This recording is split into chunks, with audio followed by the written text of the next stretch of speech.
जय श्री कृष्णा दोस्तों, बीएसरा फैमिली में आपका स्वागत है। दोस्तों, अमावस्या का हमारे हिंदू धर्म में बहुत अधिक महत्व माना जाता है, क्योंकि अमावस्या का दिन हमारे पितरों का माना जाता है और इस दिन पितरों का तर्पण अवश्य करना चाहिए।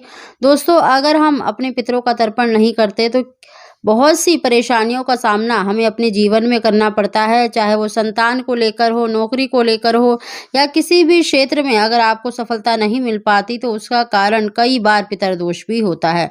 तो दोस्तों, आज की वीडियो में हम देखिए अमावस्या के दिन किया जाने वाला एक ऐसा उपाय बता रहे जिसके करने से निश्चित ही आपका पितरदोष दूर होगा और आपकी जो इच्छा है संतान की, पुत्र की, वो अवश्य ही पूरी होगी। देखिए, जब भी हमारे घर परिवार में संतान का आगमन नहीं होता या पुत्र की प्राप्ति नहीं हो पाती है तो इसकी एक वजह पितरदोष भी माना जाता है।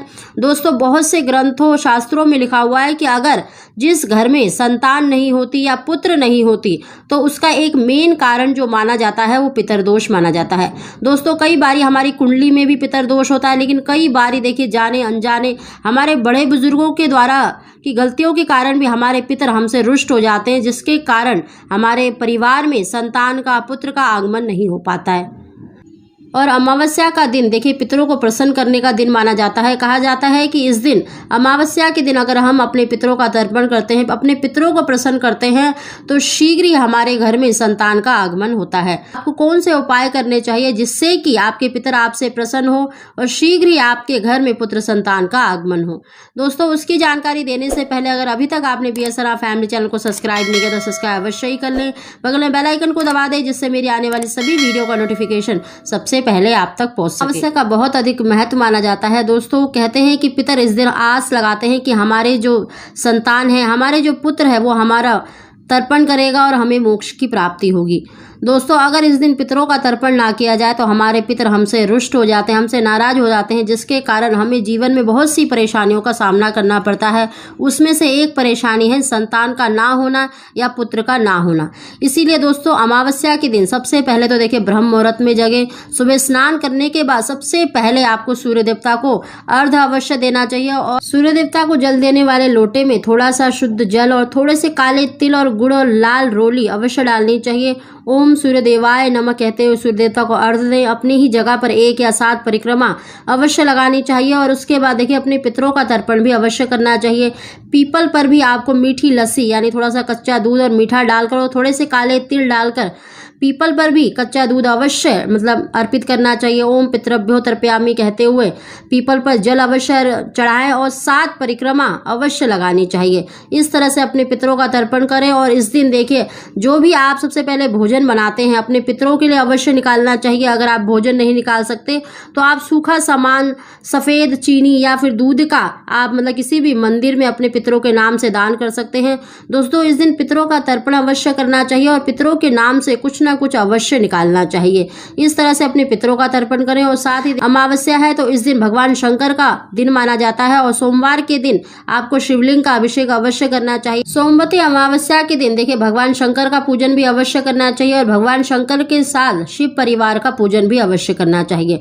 दोस्तों, इस दिन शिवलिंग पर आप पंचामृत से या फिर शुद्ध जल में थोड़ा सा गंगा जल डालकर और थोड़े से काले तिल डालकर ओम नमः शिवाय कहते हुए शिवलिंग पर जल अवश्य चढ़ाएं और साथ ही देखिए भगवान शंकर की पूजन सामग्री में आपको अक्षत अवश्य शामिल करने चाहिए, चंदन लगाने चाहिए।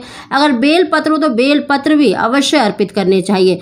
साथ ही दोस्तों, इस दिन आपको देखिए अगर सफ़ेद रंग का कनेर का फूल या फिर आपको मदार या आंकड़े का, जिसे आंकड़ा भी कहते हैं, का फूल मिल जाए तो अवश्य चढ़ाना चाहिए, क्योंकि इससे संतान प्राप्ति में आ रही रुकावटें दूर होती हैं और शीघ्र ही आपको संतान की प्राप्ति होती है।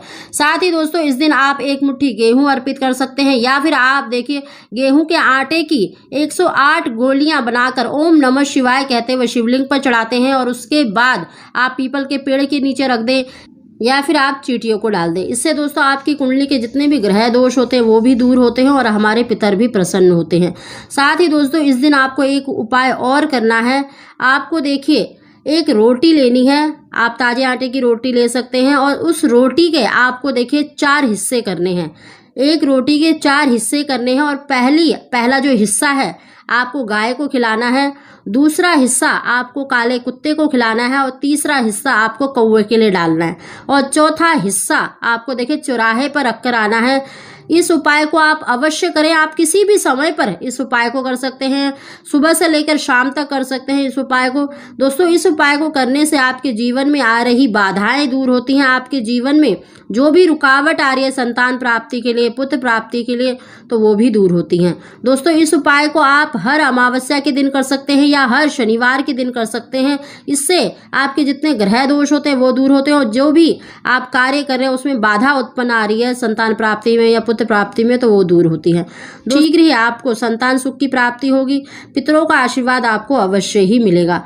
दोस्तों, इस दिन अपने पितरों का तर्पण अवश्य करना चाहिए, क्योंकि अगर आप जीवन में तरक्की चाहते हैं, संतान सुख चाहते हैं, तो पितरों का तर्पण अवश्य करना चाहिए। पितरों का आशीर्वाद अवश्य लेना चाहिए। उन्हीं के आशीर्वाद से ही आपकी हर मनोकामना पूरी होती है। इस दिन पीपल का पूजन अवश्य करना चाहिए, क्योंकि पीपल में पितरों का वास माना जाता है और इस दिन सभी देवी देवताओं का भी वास माना जाता है। इसीलिए आप पीपल का पूजन भी अवश्य करें। दोस्तों, अगर आपको हमारी जानकारी वीडियो पसंद आई हो तो इसको लाइक अवश्य ही करें। आप सभी को जय श्री कृष्ण।